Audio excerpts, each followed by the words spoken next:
이제는 저희가 2장을 한번 같이 살펴보겠습니다. 네네. 2장의 부제로는 이 장의 제목은 이제 나 자신이 되다라는 그 제목으로 돼 있고요. 네네. 2장에서 또 보면은 거기에 이제 짧은 글귀가 나와 있는데 이렇게 돼 네네. 있습니다.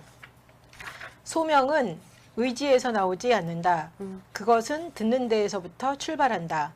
소명이란 성취해야 할 어떤 목표가 아니라 이미 주어져 있는 선물이다. 네네. 네, 이거는 기존의 그 어떤 소명에 대한 그 강의를 들었을 때하고는 굉장히 다른 네, 이야기인 맞아요. 것 같아요. 네, 그죠. 네. 듣는 데서부터 출발하고 주어져 있다라고 표현을 하잖아요. 네. 이게 되게 제가 추구하는 모습이기도 한 것 같아요. 우리 속에서 사실은 우리의 소명이라는 것 자체가 내가 없는 것에서부터 출발하지는 않는다라고 저는 여겨지거든요. 네. 왜냐하면 이제 뭐 내가 가지고 있는 게 없는데 어떻게 그걸 가지고 사회에 환원을 할 것이며 나 자신답게 살아갈 것이며에 대한 퀘스천이 저는 항상 있었던 부분인 거예요. 노력해서 될 수 있는 부분은 있어요. 사실은 제가 볼 때도 노력해서 할 수 있는 부분은 100점 만점에 한 50%만 가능하다 그러면 이미 나에게 주어져 있는 것을 가지고 삶을 살아가면 100점 만점에 한 200점, 300점까지 갈 수 있다라고 저는 생각을 하고 있거든요. 되게 감동적인 얘기인 거죠. 근데 여하튼 원재료는 4개 있어야 된다. 아, 그렇죠. 원재료. 아, 그렇죠. 남의 거 아니라 내 거. 저는 항상 남의 떡이 커 보이더라고요. 아, 저도 그래요. 저도 항상 만족을 못 하는 거죠. 욕심이 많다는 거죠. 욕심이 많은 건가요? 네, 욕심. 네, 저는 또 그랬또 욕심이 많다는 것도 인정을 안 해. 네, 그렇죠. 저도 그래요. 근데 제 주변의 사람들이 저한테 자꾸 욕심이 많다 그러더라고요. 그래요. 인정을 안 하고 싶어요. 2장에서 제가 이제 굉장히 인상적인 글귀를 봤는데요. 그 네. 31페이지 그 약간 아래서부터 이렇게 나오는데요. 네. 제가 조금 읽어볼게요. 네. 저자는 소명이란 외부에서 들려오는 도덕적인 요구의 목소리에서 시작된다고 생각한다. 자신이 아닌 다른 사람, 지금의 자기 모습보다 더 훌륭하고 자신을 초월하는 어떤 사람이 되어야 한다는 상을 그리고 있었다. 네. 소명에 대한 이러한 태도는 자아에 대한 깊은 불신에서 시작한다. 죄인이라는 정체성으로 인해 외부의 강제적 힘을 동원하지 않으면 이기적일 수밖에 없다는 생각. 내가 인생을 잘 꾸려나가기에는 부족한 존재라는 느낌을 가지는 것이다. 내게 기대되는 이상적인 모습과 실제 모습 사이의 차이 때문에 죄의식을 만들어내며 그 격차를 좁히기 위해서 몸부림치며 지쳐간다. 저는 이것들을 보면 기독교인들에서 되게 많이 발견을 하는 것 같아요. 그렇죠. 네, 기독교인들이 보면은 하나님을 사랑하고 하나님을 대단하게 보는데 자기 자신은 너무나 부족하고 너무나 별 볼 일 없는 존재. 네. 그러다 보니까 하나님과 그 자기와의 간극이 크니까 그만큼 하나님 앞에서 자기 자신이 찌들려지고 이렇게 막 눌리면서 삶의 기쁨도 없고 행복도 없고 자기 나름의 어떤 그런 파워도 전혀 네. 발견하지 못하는 모습. 네. 그래서 제가 이제 그런 이야기들을 많이 하는데 당신은 하나님의 형상입니다. 네. 하나님이 당신을 사랑합니다. 그래도 네. 아니에요. 뭐 이런 맞아요. 많이 하시잖아요. 맞아요. 부족하고 저는 뭐 아니라고. 네. 그래서 제가 그렇게 그 상황에서는 아무것도 하실 수가 없다. 자기가 하나님이 당신을 사랑하셨으니까 당신도 당신을 사랑해야 된다. 네. 이걸 뭐 너무 송구하게 생각을 하고 너무 힘들어 하시는 거예요. 네네. 맞아요. 참 안타깝죠. 네. 근데 원래 이제 약간 뭐 저는 이제 기독교적 배경에서 자란 건 아니라서 잘 모르겠지만 이제 저는 청년 때 예수를 믿었거든요. 네. 믿고 이제 살아가고 있는데 죄인이라는 네. 얘기부터 시작하잖아요. 쉽지 않죠, 그러니까. 하나님의 형상이긴 하지만 우린 여전히 죄인이야. 은혜로 선물 받은 사람이야. 그리고 제가 가장 충격을 받았던 단어가 뭐였냐면 너 지렁이 같은 야고바.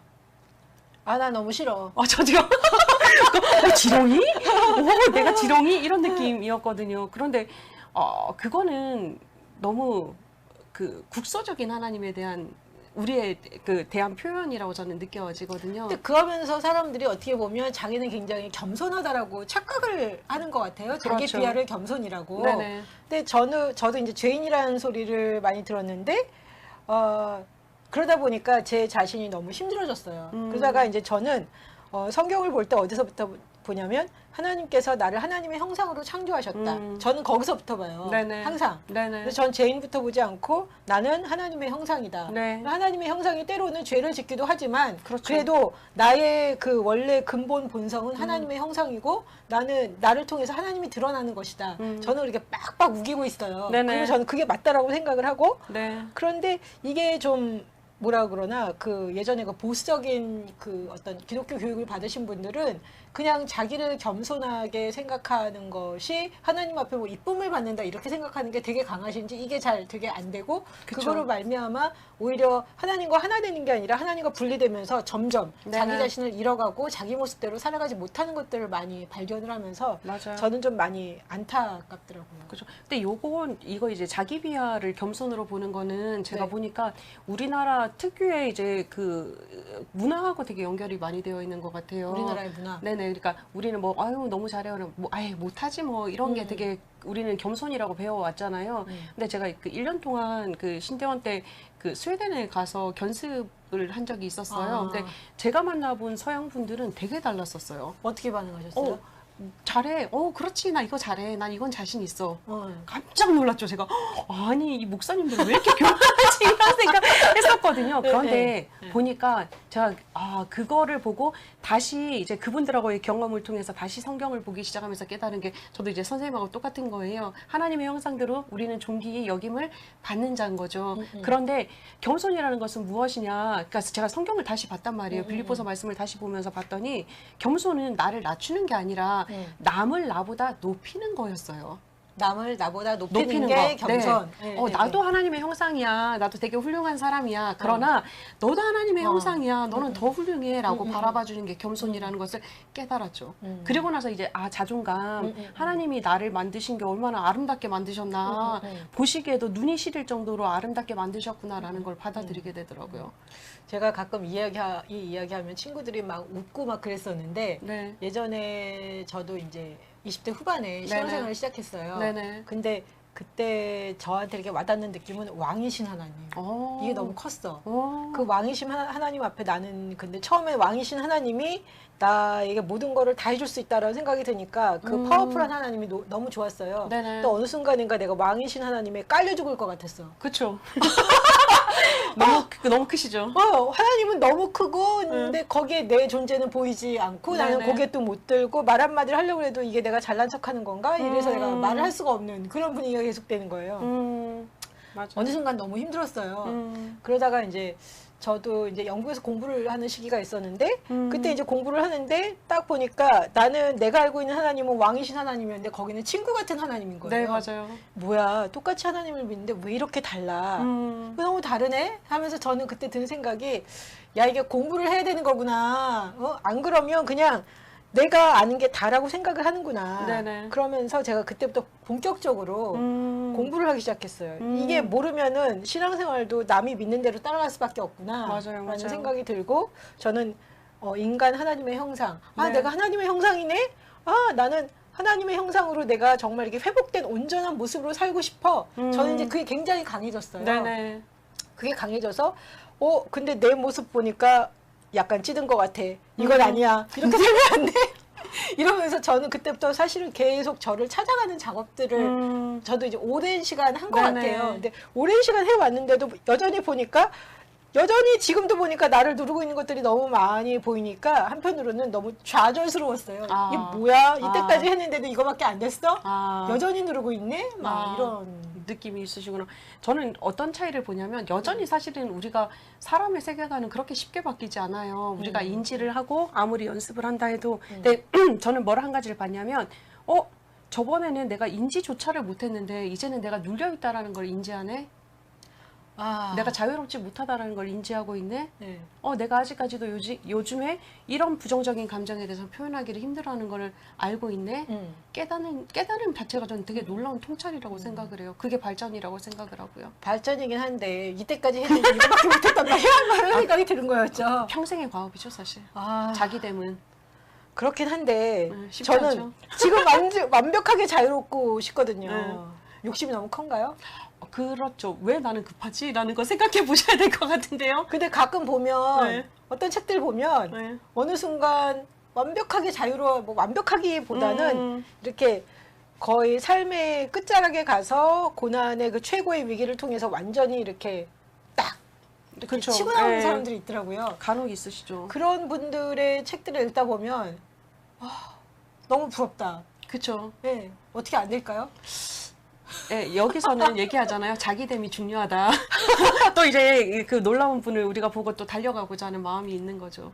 그러니까 이게 사실은 간극이 되게 많은 거예요. 나 자신을 인정하는 게 쉽지 않은 게 다른 사람과 내가 다르다라는 것 자체를 인정하기가 되게 쉽지 않은 것 같아요. 나도 그 사람처럼 되고 싶어서. 아, 그럼요. 당연하죠. 누구나 다. 누구나 왜냐하면 너무나 자유롭고 이렇게 억압으로부터 완전히 자유로워서 이렇게 새로운 세상을 사는 사람을 보니까 나도 저 사람처럼 되고 싶어. 그래서 막 열심히 해봐도 아까 말씀하신 대로 내 삶의 히스토리가 있잖아요. 맞아요. 그러니까 어느 날 갑자기 네. 죽기 전에는 그거는 잘 안 될 것 같아요. 맞아요. 예. 그냥 이 부분이 있어요. 저 같은 경우는 되게 이제 심하다라고 표현하긴 그런데 저의 이제 가장 큰 주제가 있는데, 정말 죽도록 열심히 해요. 뭐든 저는 이제 약간 불같이 하는 스타일이거든요. 그러니까 막 끈질기고 이러진 않지만 한 가지 덤벼들면 거의 제정신을 못 차리고 저를 덤벼들어요. 근데 그게 너무 이제 싫은 거예요. 왜냐면 이제 상담에 관심이 있고 영성에 관심이 있는데 안 멋져 보이는 거예요.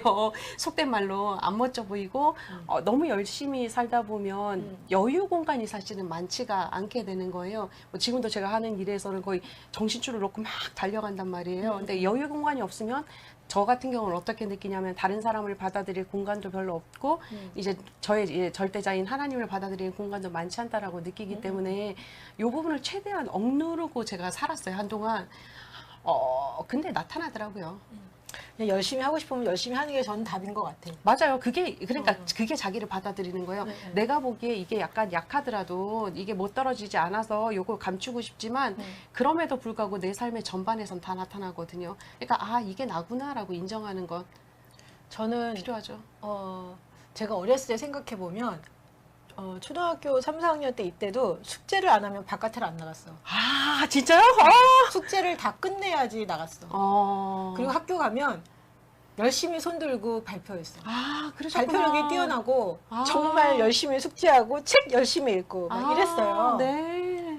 그랬었는데 제가 대학교 들어가고 나서 무슨 생각을 했냐면, 그리고 뭐 고등학교 넘어서 대학교 들어갈 때 본격적으로 그 생각이 들었는데, 공부하는 애로 보이고 싶지 않다. 노는 애로 보이고 싶다. 또 다른 이면을 개발하고 싶으셨군요. 이렇게 공부하는 애로 보이면 좀 너무 앞뒤가 꽉 막히고 답답해 보인다. 그렇죠. 그거 싫으니까 노는 애로 보이고 싶다. 뭐 이런 생각과, 그 다음에 대학 제가 들어갔을 때 저희 집 좀 집안 상황이 어려웠어요. 그러니까 공부에 이렇게 집중해서 할 수 있는 상황이 아니었어요. 그러니까 공부를 하면 뭐해. 뭐 이런 생각. 하여튼 아주 복합적인 생각이 들어서 공부의 취미를 잃었어요. 취미를 잃고, 그리고 대학을 들어갔더니 고등학교 때까지는 웬만큼 하면 그냥 웬만큼 되는데, 대학교는 가니까 비슷비슷한 애들끼리 앉아있으니까 맞아요. 안 되더라고. 네, 맞아요. 튀기가 쉽지 않아요. 튀기가 쉽지가 않은 거야. 맞아요. 그러니까 이게 화가 나기 시작한 거야. 왜 안 튀어? 그리고 나는 열심히 하려고 그랬는데 이게 지금 동력 부여가 안 되고 뭐 집안 상황도 좀 어렵고 피곤한 데다가 나랑 비슷하거나 나보다 잘하는 애들이 많으니까 이게 공부를 해도 표시도 안 나고 점수도 안 나오고 이러니까 이거 뭐야.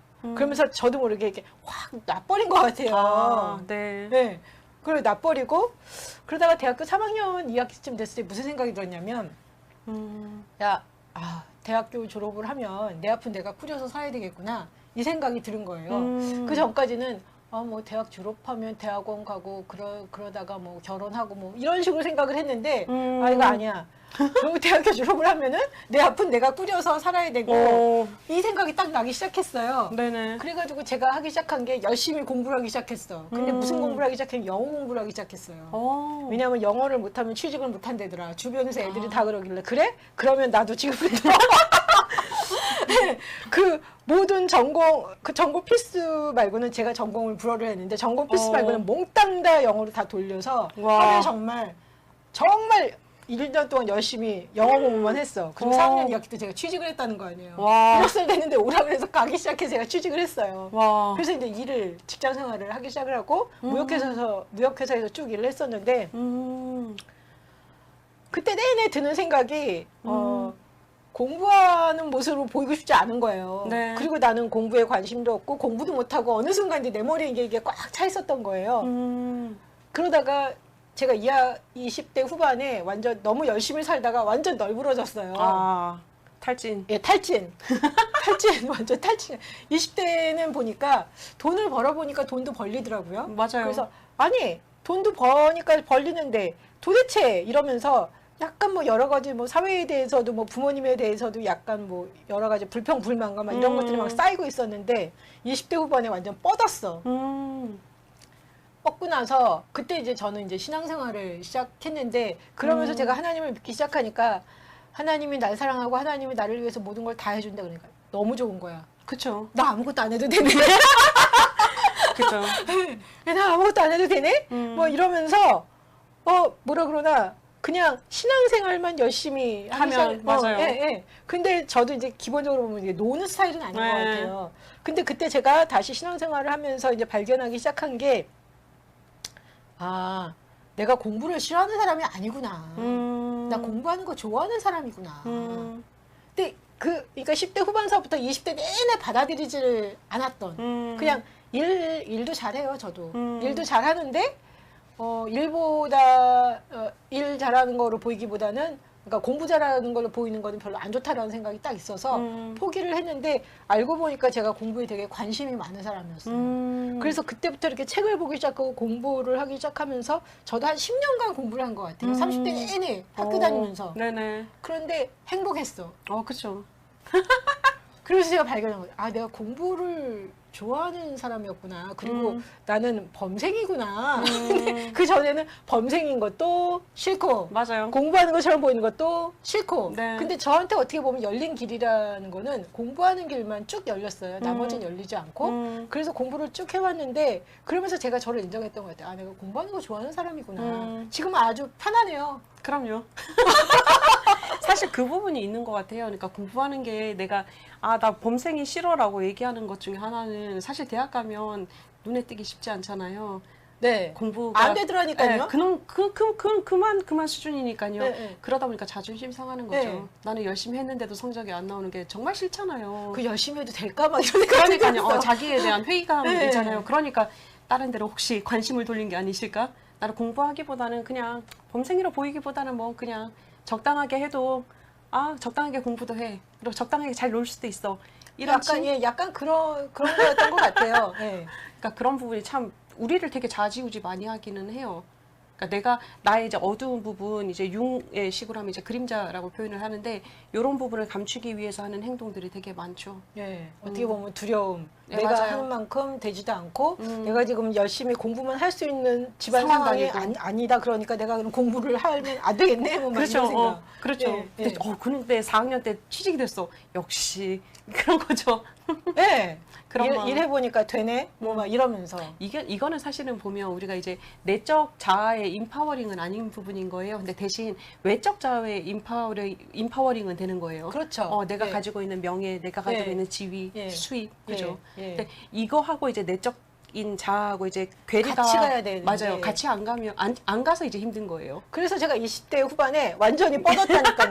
그러니까 그러니까요. 외적으로는 이게 되는데 음. 내적으로는 너무 공허하고 너무 비어 있으니까 맞아요. 안 되더라고요. 맞아요. 이걸 채우는 방법을 우리가 배우지도 못했고 사실은 우리나라가 그거를 강조하는 나라도 사실은 아니니까요. 사실은 쉽지 않았죠. 근데 저는 더 이상 어느 순간 이대로는 못 살겠다라는 생각이 맞아요. 들었던 것 같아요. 그리고 어떻게 보면은 그때까지 약간 그리고 어렸을 때는 하면 된다였어요. 네, 그쵸. 맞아요. 하면 되는데 어느 순간 해도 안 되는 게 있구나. 이걸 아는 순간 저는 너무 비참했던 것 같아요. 그렇죠. 해도 안 되는 게 그게 있다. 해도 안 되는 게 있다는 걸 그냥 편안하게 받아들이는 게 아니라 저한테 이렇게 어떤 피눈물 나는 순간이면서 어떤 패배감? 내가 이제 다시는 앞으로 안 나가. 다시는 하고 싶지 않아. 너무 이렇게 패배했다는 생각이 강하고 어떻게 보면 좀 사람이 유연하면 뭐 그럴 수도 있지 저럴 수도 있지 맞아요, 이게 되는데 저는 막대기 같아서 이렇게 한번 부러지면 그걸로 이제 끝인 게 되는 그게 굉장히 이제 좀 심했던 것 같아요. 예. 근데 지금은 뭐 안 되면 할 수 없지 뭐 이거 아닌가 봐. 그리고 이렇게 넘어가요. 그럼요. 그게 제일 좋은 거죠, 사실. 근데 그 지혜를 배우기까지 부러져 보고 그럼요. 이런 네. 세월들이 있었던 맞아요. 것 같아요. 그러니까 여기에 보면 그 얘기 하거든요. 45페이지에 보면 네. 우리는 그 빛으로 가득한 성지에 이르기 전에 반드시 어둠의 여행을 거쳐야 한다. 예. 그 의미인 거죠. 내가 나를 발견하기 위해서는 수없이 많은 실패와 아픔과 좌절과 고통과 그런 경험들을 해야 된다라는 거죠. 저도 이제 이 책에서 이거였는지 모르겠는데 약간 그런 얘기가 있었어요. 사람들이, 어른들이 얘기했을 때, 네. 어른들이 얘기할 때 그 어둠의 순간들에 대해서는 얘기하지 않고 맞아요. 예. 완성된, 뭐 성공한 순간에 대해서만 이야기를 했다. 음. 그러면서 너는 왜 그렇게 못했냐 그러는데 그 어른도 사실은 그렇게 어두운 순간들이 있었다. 예. 맞아요. 어둠이 우리는 되게 부정적이라고 느껴지잖아요. 그렇죠. 어둠, 답답함, 이제 침묵도 사실은 부정적인 느낌이 많잖아요. 근데 그게 아닌 거죠. 쉴 때는 쉬어야 되는 거고, 헤맬 때는 헤매야 되는 거고, 그 방송에서 써도 될지 모르겠지만, 제가 이제 한 가지 믿고 있는 게, XX 총량의 법칙이에요. 무슨 랄 총량의 법칙. 그러니까 사람은 평생 태어나서 죽을 때까지 떨 모든 지읒, 리을이 있어요. 그게 뭐예요? 말해도 돼요? 나쁜 말인데? 모르는데. 이거 써드릴게요. 지. 예, 예. 이게 총량의 법칙이 있다라고 얘기를 하거든요. 네, 그 네. 말은 뭐냐면, 각자에게 주어진 양이 있다라는 개념인 거예요. 감정적인 부분에 있어서도 그렇고, 경험적인 부분에 있어서도 그렇고요. 근데 그 사람들마다 달라요? 다르다라고 얘기는 해요. 그 사람이 가지고 있는 거. 근데 보면 생각외로 자기한테 관심 없는 사람도 되게 많거든요. 그러니까 저는 또 그런 사람들 보면 나만 나한테 관심 있나? 왜 다른 사람들은 전혀 문제가 없이 저렇게 잘 사는데 나는 왜 그렇게 나를 알아보려고 그러고 도대체 내가 왜 이러는지 알려고 그러지? 막 이런 생각도 들더라고요. 그죠. 근데 저는 그 부분에 대해서 되게 은총이라고 저는 사실 생각해요. 아, 그래요? 네, 왜냐면 이제 괴롭죠. 계속 어두움이니까 내가 너무 반짝반짝 빛나는 별과 같은 존재면 나에 대해서 알아가는 게 재밌잖아요. 그리고 더 반짝일 수 있는 방법이니까 더 좋고요. 그런데 어둠이 더 많잖아요. 그럼에도 불구하고 나를 발견하는 데 관심이 있다라는 게 은총이라고 생각하는 이유는 딱 한 가지인 거예요. 편안하게 살 수 있는 거예요. 전 자유하고 싶거든요. 그렇죠. 제 삶의 목표는 자유하잖아요. 그러니까 편안해야 자유할 수 네, 있는 거예요. 네. 지금도 사실은 제가 첫 방송이잖아요. 제가 약간 이제 이런 거 이제 카메라나 이런 게 되게 불편해요. 저는 그러니까 어렸을 때부터 되게 내성적인 사람이라 말도 거의 안 했거든요. 저는 그러니까 혼자 항상 책 보고 앉아 있는 아이. 근데 이제 이렇게 발표하고 이런 건 이제 저희 엄마의 특훈으로 발표하면서 많이 바뀐 부분인데 성향 자체는 잘 변하지 않거든요. 허리가 아파요, 지금 사실. 긴장하고 있는 거죠. 그러니까 저는 이제 말을 안 하거나. 보여요. 그렇죠. 그러니까, 아무도 몰라요. 아무도 모르는데 제 몸은 아는 거예요. 편안하지 않네. 이게 익숙하지 않구나. 그러니까, 내가 아직까지 이런 부분이 불편하구나라는 것을 인지시켜주는 방법 중에 하나인 거죠. 근데 그러고 나면 조금 더 자유롭게 살 수 있는 거죠. 내가 이건 안 되는구나. 아니면 노력해도 뭐 죽지 않을 만큼 되겠구나라고 받아들이면 또 해보는 거고요. 저는 아마 제 평생의 목표가 네. 그걸 거예요, 아마. 자유롭고 싶다. 네. 나답게 살고 싶다. 네. 어떻게 하면 나답게 살 수 있을까? 근데 사실은 그렇게 생각하는 것 자체도 올감이세요. 왜냐면 네. 머스트가 들어가는 거거든요. 나는 자유롭고 싶어. 자유로워야만 해. 그래, 현재 안 자유로워, 뭐 이러는 거예요. 그런 거죠. 그러니까 뭐 완전히 안 자유롭다는 아니지만 계속적으로 전제를 깔고 있는 거죠. 내가 바라보지 못한 이제 이상형을 가지고 뭔가가 더 있을 나가는 거야. 거죠. 계속 그러니까 그런 생각이 있는 거지. 그러니까 네. 아직까지 나는 안 자유로워라고 표현을 하는 거예요. 근데 여기에 보면 저는 어떻게 생각을 하냐면 가장 기본적으로 내가 살아내는 거 소명에 대해서 얘기를 했잖아요. 근데 소명에 대해서 볼 때 보면 자아와 봉사가 하나로 만나는 지점이라고 얘기를 했잖아요. 내가 누군지 알게 되면 내가 사회를 향해서도 나갈 수 있다라는 얘기거든요. 근데 그 개념 자체는 뭐냐면 저는 어떻게 해석을 하냐면 내가 하나님 나라를 살아가면 지금 이 자리에서 내가 죽어서 갈 그 하나님 나라가 아니라 내가 하나님 나라를 살아가면 자연스럽게 나를 만나는 사람들도 그것을 경험하게 될 것이다라고 생각을 해요. 그게 소명이라 생각하거든요. 그 말은 뭐냐면 지금 삶에서 자족적인 삶에 대해서 우리는 노력해야 된다라는 거예요. 노력할 필요는 없죠. 그냥 자족해야 되는 거예요. 그냥 지금 그래 이 정도 자유로운 거 it's okay. 내일은 조금 더 자유롭네 it's okay. 이거. 그러니까 스텝이 필요한데 사실은 우리는 이 스텝을 안 거치고 싶어 하거나 혹은 빨리 뭔가를 더 바꾸고 빨리 싶어 가고 하는 거죠. 싶어요. 그렇죠. 근데 이미 자유로우시잖아요. 아니 그럼에도 불구하고 약간 욕심이 강한 거죠. 욕심이 좀 있어가지고. 그리고 이제 저는 그건 알아요. 내가 자유로워진 만큼 그만큼 다른 사람과 함께 할 수 있고 그럼요. 그 자유함을 누릴 수 있다. 사실 이제 그거를 알기 때문에 제가 어떤 그거에 대한 어떤 갈망이 있는 것 같아요. 맞아요. 예. 그러니까요. 근데 그 갈망도 지금 이 정도 it's okay. 가 필요하신 거죠. 이 단계가. 맞아요. 안 그러면 안 행복하거든. 그러니까요. 예. 행복하시잖아요. 행복한데 더 행복하고 싶고 뭐 막 약간 그런 거 그러니까요. 있어요. 이 행복의 개념 자체가 이제 내가 어디까지 달려야지 행복할 것인가. 근데 사실은요, 모든 사람들은 자족하기가 쉽지 않거든요. 지금 이 순간 행복하고 편안하지 않으면 그렇죠. 그렇다는 거지 뭐. 그러니까요. 예, 예. 지금 나 자유로워라고 표현하실 필요가 근데 있어요. 그럼에도 불구하고 안에서 예. 끊임없이 음. 너 지금 놀아도 되니? 막 약간 이런 게 그럼요, 올라와요. 그럼요. 왜냐하면 우리에게는 이제 두 가지 목소리가 있는 거예요.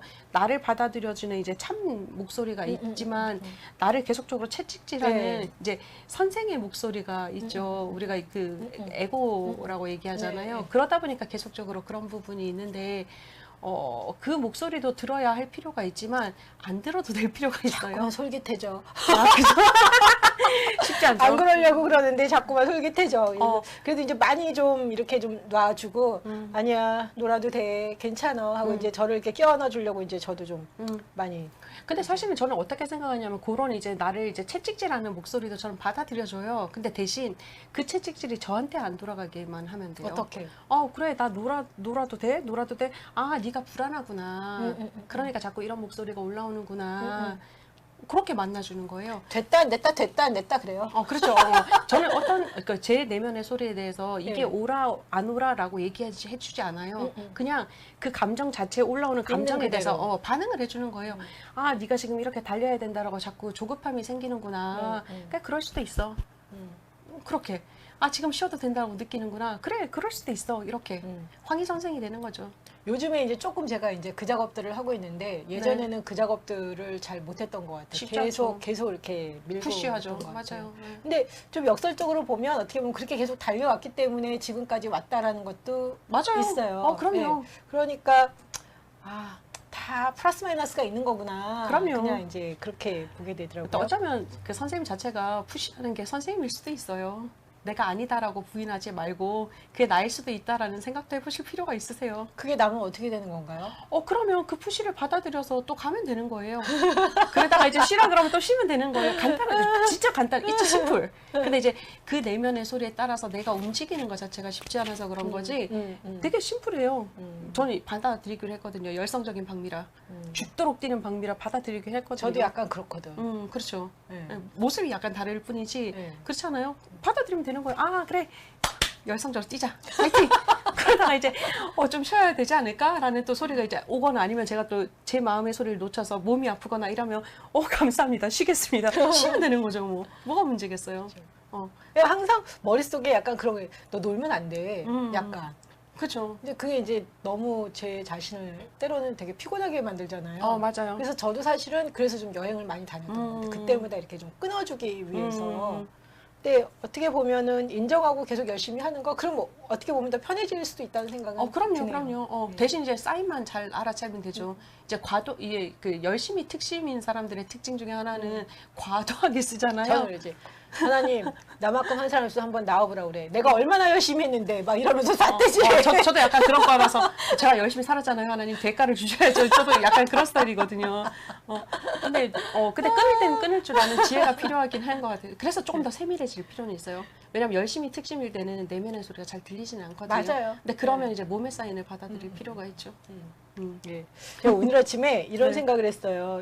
여기에도 이제 약간 나오는데 네. 너한테 네네네. 모세가 되라고 그러는 건 아니다. 네네. 너는 너고 모세는 모세지. 그래서 제가 아이들 이름한테 사람들 이름에 뭐 모세, 뭐 이렇게 뭐 다니엘 이런 거 붙여주는 거 별로 안 좋겠다. 네. 자기대로 살라는 게 아니라 개처럼 살라는 거잖아요. 맞아요. 그건 아니야. 나는 난데 내가 왜 어떻게 다니엘처럼 살아. 그건 아니네라는 생각이 들면서 네네, 맞아요.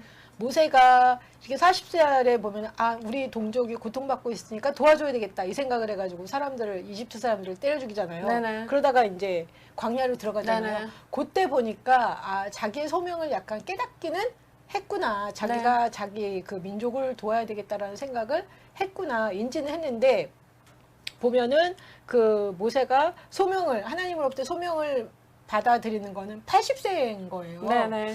딱 보면서 처음에는 왜 모세가 80세에 소명을 받았을까?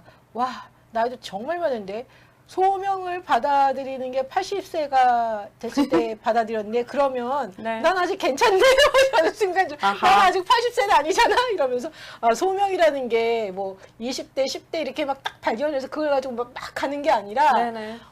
이렇게 소명을 80살에 자기 소명을 80살에 받아들이고 나머지 30년을 나머지 40년인가요? 나머지 네, 40년을 살아간다. 와, 근데 저는 80세의 소명을 이렇게 받아들였다는 게 굉장히 와닿더라고요. 네. 그러면서 소명이라는 게 그냥 뭐 딱 이게 아닌 것 네네. 같다. 네네. 어떻게 보면 자기 삶의 어떤 결론을 통해서 내가 앞으로 이렇게 가야 되는 게 이거구나. 그리고 어떻게 좀 힘을 받는 계기가 80세 완성의 계기 이런 거 아니었나?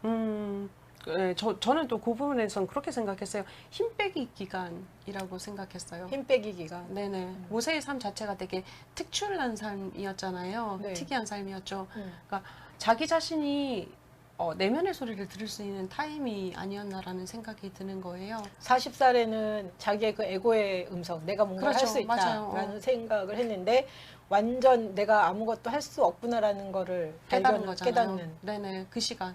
근데 그게 이제 그 아침에 그 톡 보내셨을 때 인생의 4분의 3이잖아요. 네.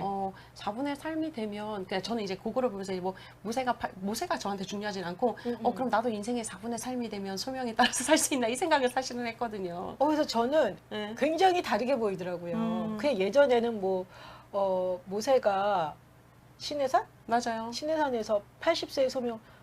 와, 그러면 80세. 이거는 제가 예전에 생각했던 그런 소명의 개념과는 너무 다르죠. 다른 거예요. 맞아요. 그러니까 우리가 생각할 때는 사실 되게 젊었을 때부터 소명을 받아 그러니까. 뛰고 싶어 하잖아요. 근데 예. 이거를 봤을 때는 하나님에게 중요한 것은 우리가 중요하다라는 생각이 더 많이 드는 거예요.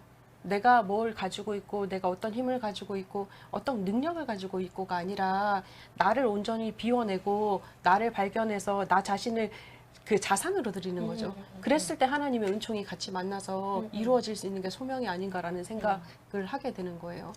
저는 그러면 또 이제 보면서 80세에 이렇게 모세가 자신의 소명을 받아들인다는 거 보면은 정말 이렇게 어떤 완성 단계에 네네, 맞아요. 왔구나. 그래서 이제 꽃을 피우는 거잖아요. 네네. 80살부터 120살까지는 꽃을 피우는 네네. 거잖아요. 근데 제가 그러면서 이게 내가 기존에 갖고 있던 어떤 소명의 개념도 이렇게 깨고 네.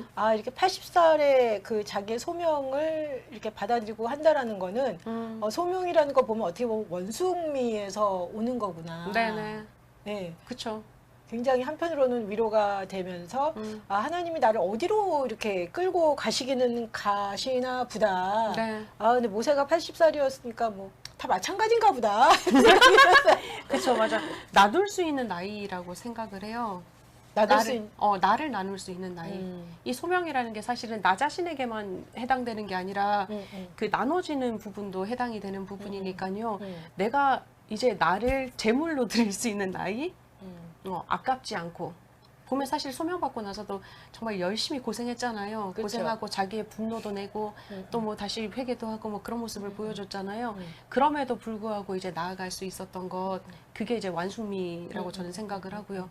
마찬가지로 이제 우리의 소명도 마찬가지라고 저는 생각하거든요. 나 자신에 대한 뿐만 아니라 이제 나를 비워낼 수 있을 때 완전히는 못 비우고요. 한 50%, 40% 정도 비워냈을 때 그분이 이제 채울 수 있지 않을까. 그러니까 그걸 통해서 나를 제물로 삼지 않을까. 온전한 내 모습? 저는 이제 비운다라는 거를 어떤 의미에서는 별로 좀 안 좋아해요. 왜냐하면 비운다고 그랬을 때 그럼 나는 뭐야 계속 그 생각이 들어서 그쵸. 어느 순간 저는 이제 그걸 약간 다른 관점에서 보는데 내가 나를 사랑하고 나를 온전히 수용한다? 네, 맞아요. 네, 온전히 수용하면서 이렇게 자기답게 사는 거죠. 네, 맞아요. 그래서 모세가 결국은 80살이 됐을 때 자기의 모든 부분, 실패감, 어려움, 힘듦, 뭐 고달픔, 자기의 능력 이런 것들을 다 받아들여서 온전한 그 완숙미에 왔을 때 내가 40살에 그 내 동포를 도와야 했던 거, 그거를 정말 이거는 정말 내가 평생 해야 되는 일이구나. 평생 해야 되는구나. 근데 40살에는 이제 사람들을 때려 죽였다면 맞아요. 그게 아니라 정말 이렇게 하나님의 방법으로 이렇게 살려나갈 수 있는 그런 것들을 이제 할 수 있는 어떤 완숙미. 네. 그래서 자기를 완전히 수용한 네, 맞아요. 하나님의 사람으로 완전히 이렇게 수용된 그런 모습의 그 모습이 되었을 때 모세가 자신의 소명도 깨닫고 이렇게 나갈 수 있지 않았나. 그래서 여하튼 그냥 순간적으로 보면서 되게 위로가 됐어요. 아, 소명이라는 게 20살 이런 게 아니구나. 그렇죠, 맞아요. 예. 젊고 힘과 에너지 그런 게 소용없다는 거죠, 사실. 그렇죠. 그분한테는. 예, 예. 우리한테도요, 사실. 네, 그 나이가 들수록 또 맺어지는 아름다움이 있잖아요. 네, 그렇죠. 음. 또 그 32페이지에 이런 이야기가 나왔어요. 저자가 소명에 대해서 네. 내 안에 가지고 있는 참 자아의 보물을 받아들이는 것이다. 소명은 본래 타고난 그 사람이 되어 태어날 때 신이 주신 본연의 자아를 완성하라는 여기에 내면에서 들려오는 목소리다. 네. 라고 이야기를 하네요. 그러니까요. 결국은 자기를 잘 알아야 된다는 거잖아요. 그렇죠. 자기를 받아들이라라는 거죠. 그냥 참자, 거짓자까지도 네. 받아들여라. 예, 온전히 다 네. 받아들여. 그리고 살아온 삶 자체가 우리가 선생님이 있으신지 모르지만 저는 이제 흑역사가 있단 말이에요. 네. 그 감추고 싶은 흑역사 누구나 대부분 다 네, 있긴 있죠? 하겠죠. 있죠. 이 흑역사조차도 나라는 걸 인정하라. 그렇죠. 그렇죠. 그게 이제 키워드인 것 같아요. 그거 인정하고 나면 이제 통합의 과정이 시작되는 것 같거든요. 뭐 어차피 우리도 철길을 생각을 해봤을 때 기차가 갈 때 중간에 철길이 하나 끊어져 있으면 기차는 더 이상 진행하지 못하잖아요. 네. 그러니까 기차가 우리 인생의 완성도 같은 거예요. 자아 통합의 과정. 그러니까 그러니까 모든 철길이 다 연결이 되어야 나다라는 게 나타나는 것 같아요. 아름답죠. 예, 저자가 또 이런 이야기도 합니다. 63페이지에서 삶을 살아가고 갈등하고 우울증을 겪고 극복하면서 자신을 돌보는 것이 결코 이기적인 행동이 아니라는 것. 예, 우리는 내가 나를 좀 돌봐야 된다라고 생각을 하면 정말 이기적이다라는 생각을 많이 하고 네. 특히 여자들이 많이 그렇게 생각하는 것 같아요. 자기를 그렇죠. 돌보는 게 이기적이다. 네, 그렇죠. 근데 사실은 내가 나를 잘 돌볼 수 있어야지 다른 사람을 또 돌볼 수 있잖아요. 그럼요. 예. 자기를 못 돌보는 사람은 타인을 못 돌보죠. 성경에 보면 두 가지 진리가 그거잖아요. 하나님을 사랑하라, 내 이웃을 사랑하되 내 몸과 같이 사랑하라. 모든 인간이 이기적인 존재라는 전제거든요, 사실은. 누구나 다 이제 자기애가 있는데 이 자기애가 건강한 자기애든 아니면 건강하지 않은 자기애든 모든 사람은 자기애가 있다라는 얘기거든요. 그렇죠. 근데 건강하게 나를 사랑해야 사실은 다른 사람들도 건강하게 사랑할 수 있는 거죠. 그리고 저는 그리고 자기 모습대로 살아가는 게 아까 이제 뭐 맨 처음에 소명 나왔을 때 어떤 거창한 진리를 네. 이렇게 따라가는 게 아니라 내가 자유롭고 싶다. 여기 보면 이제 그 로자 파커스 얘기가 나오는데 계속 흑백 분리의 그 인종 버스에 탔는데 맞아요. 예전에는 그냥 뒤에 가서 앉았는데 어느 순간 너무 피곤하고나 더 이상 이렇게 살고 싶지 않다. 거기로부터 출발했다라는 거. 그러니까요. 내가 뭐 흑백 분리 운동을 그러니까 흑백 그 맞아요. 차별주의를 내가 해소하겠다. 거기로부터 출발한 게 아니라 내가 좀 편안하게 앉고 싶은 자리에 그냥 앉아서 가겠다. 그쵸. 예, 예.